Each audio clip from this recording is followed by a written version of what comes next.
Yo, so a little over 3 weeks ago, Apple dropped a new lineup of Macs that came at the perfect time. With AI bros driving up RAM prices, Apple managed to drop the MacBook Neo at $600.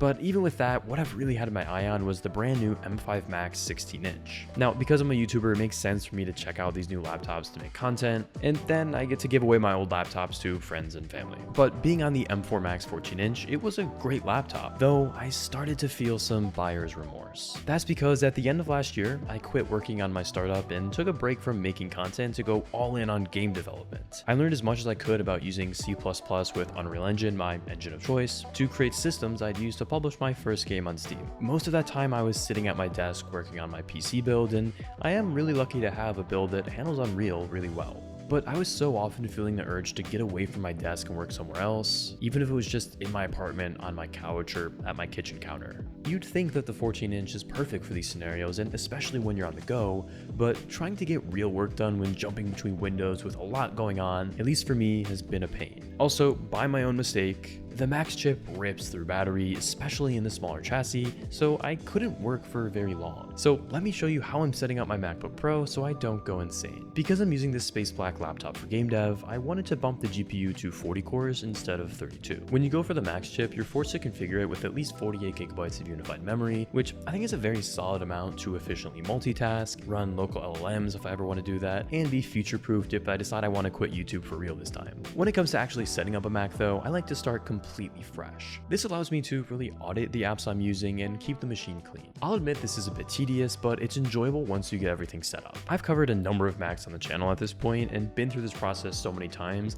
that I am starting to get quick at it. I like to start with configuring my settings, and there's a few that are a must on every Mac I own. Starting with accessibility settings, I like to go to pointer control and then trackpad options, where here I set the dragging style to 3-finger drag. This makes dragging around windows with the trackpad so much easier. Then in desktop and dock settings, I like to turn up magnification on the dock just because I like the effect when I'm hovering icons. I then throw the dock on the right side of the screen and turn on auto hide and show the dock. Importantly with this, I like to run a console command that removes the delay when showing the dock. This will make it instant instead of pausing for a moment before playing the animation. I'll leave that command in the description in case you want to apply that yourself. To keep things clean, I don't show suggested or recent apps in the dock, and then I untick show items on desktop and Stage Manager to keep my Mac looking clean. Next, the menu bar can get really cluttered, so I like to remove as many of the items as I can from it. I configure the clock to show the date, day of the week, AM, PM, and seconds. I then show percentage for battery. I then download Ice, which is an open source menu bar manager that's worked really well for me. In Ice settings, I hide almost all of the menu items, since I don't need to see most of those all the time.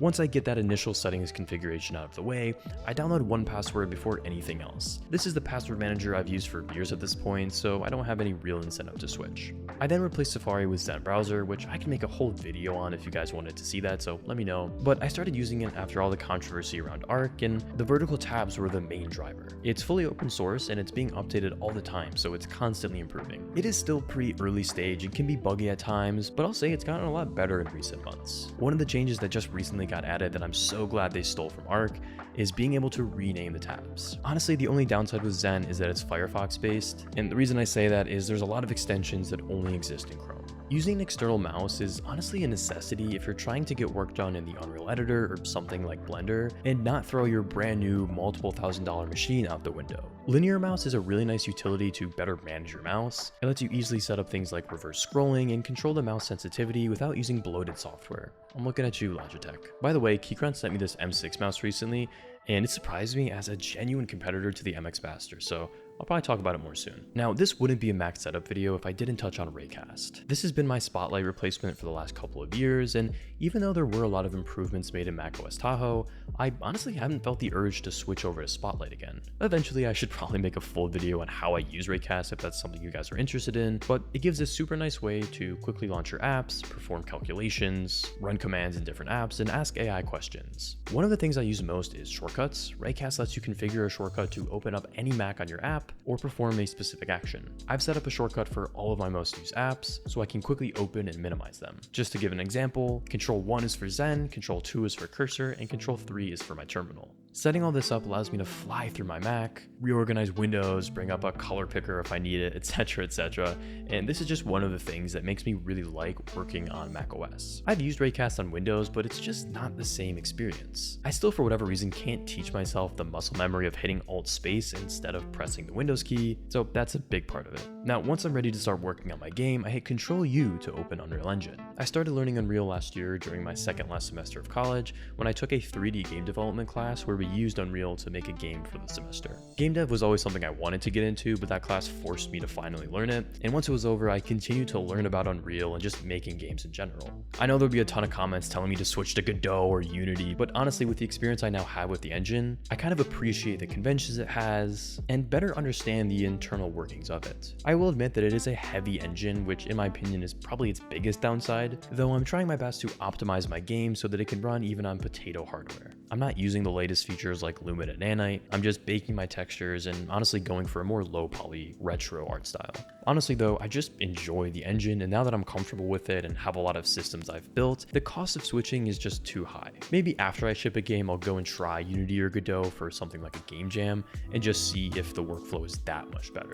With all that said though, Unreal on macOS is honestly not a great experience. It seems like Epic's a little slow to fully support the engine on Mac. Now that everything's working, it's honestly not all that bad, but getting it set up initially was kind of miserable. Right from the get-go, I was unable to even launch the engine because of my Xcode version. The engine requires Xcode 16, but macOS Tahoe is out of the box using Xcode 26. So I had to download a separate Xcode version that I have entirely for use with Unreal. I had to do some hacky shit that I honestly don't remember to get Unreal to look at this version of Xcode and not my other one that's installed, but once that was working, I booted up the engine and it ran like dog water. Once I turned down my scalability settings to the lowest, it's been pretty manageable.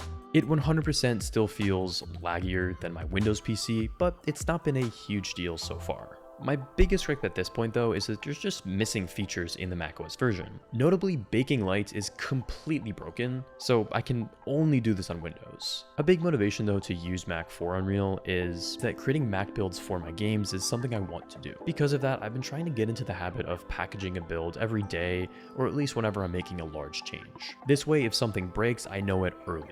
One of the most painful problems I've ran into in the past, especially during school when we had a limited amount of time to make the project and our grade depended on it, a failing build where you spent 6 hours trying to figure out what the hell was going on after you've been working on it for weeks and weeks, that is not a fun experience, so I'm trying to never have to go through that again. Honestly, having version control is probably the best way to not pull your hair out. So I hit Command-Option-V via Raycast to open the desktop app of Diversion, which is the version control system I use for Unreal. You might be asking why not Git, and this largely comes down to the fact that the file sizes for Unreal projects are really large.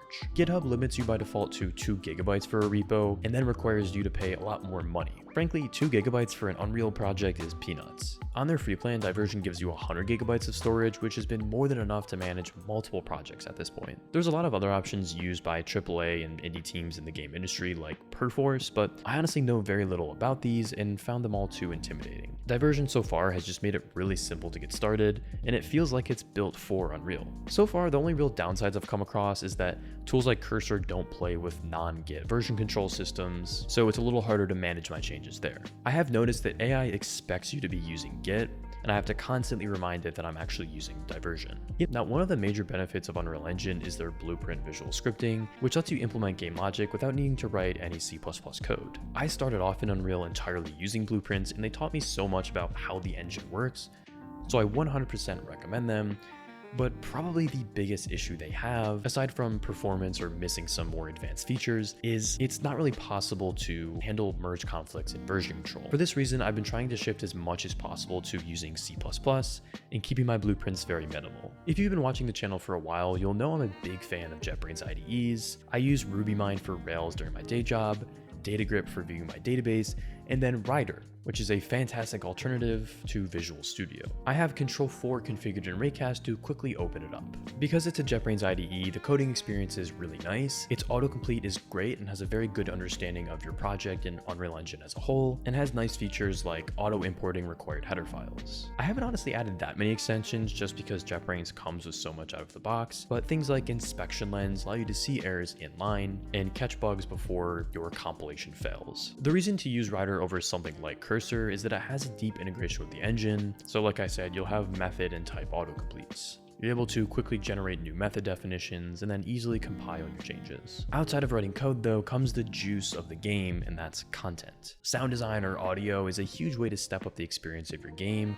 especially when you're in a genre like horror. Just adding some drone ambience or something as simple as hover sounds to your buttons can make a very big difference. Fmod is the audio system that I'm using to make my games. Unreal does have their built-in systems for audio that are getting better and better, but I still think having a proper and separate audio system is really nice. It is also beneficial that if I were to move engines, I could still use Fmod and not have to relearn all these different things about setting up audio. Now, working with AI when it comes to game development has a very bad rap, and honestly for good reason. I don't use AI for art, music, or writing the story, but I have found it very beneficial for coding. Claude has been my favorite AI for the last couple of years at this point. Talking with Claude has really become a part of my daily workflow whenever I'm writing code, and I think it's a fantastic tool to use when building out game systems. Claude Cowork in the desktop app is something I've been experimenting with very recently. You're able to give Claude access to your file system so it can, for example, read your code base along with any files you want to give it. This of course comes with risk, so be careful whenever you're giving AI access to your file system.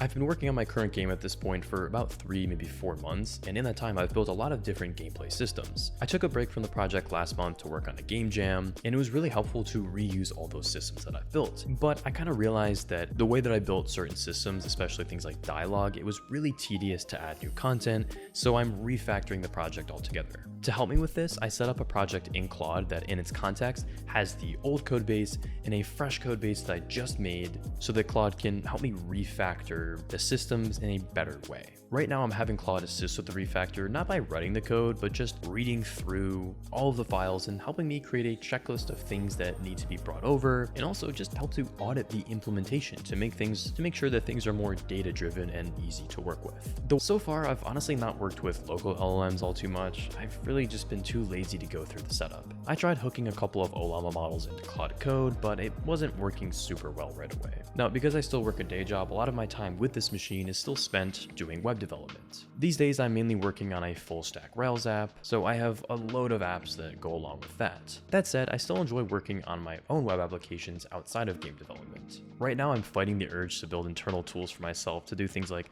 scrape data from Steam to see what games are doing well, or find content creators to play the games that I'm gonna make. Ghosty has been my terminal of choice for about the last year, and to get it set up, I cloned my .files repo, which contains the common configuration I use across all of my Macs. In here I have things like my zishrc file, which contain my aliases to help me stay in flow. I've set up aliases like C for clear, BD for running Bund Dev, or RC for running Rails console. Now, right now when it comes to game development, I'm heavily focused on writing game systems, but in the very near future, I want to be getting into 3D modeling with Blender and texturing with Substance Painter. Part of the reason I did go for that upgraded GPU is that so applications like these would run a lot better when I'm on the go. I haven't used them enough to give my real experience, so stay tuned for some later videos on the channel. So after spending 3 weeks with the M5 Max and setting it up how I have, I've been able to make the Unreal Engine game dev experience suck a lot less, especially when I'm on the go. If you're working on your own game right now and want to follow along the process of a fellow dev, consider subscribing. I appreciate you all for watching, and I'll catch you again real soon. Take care.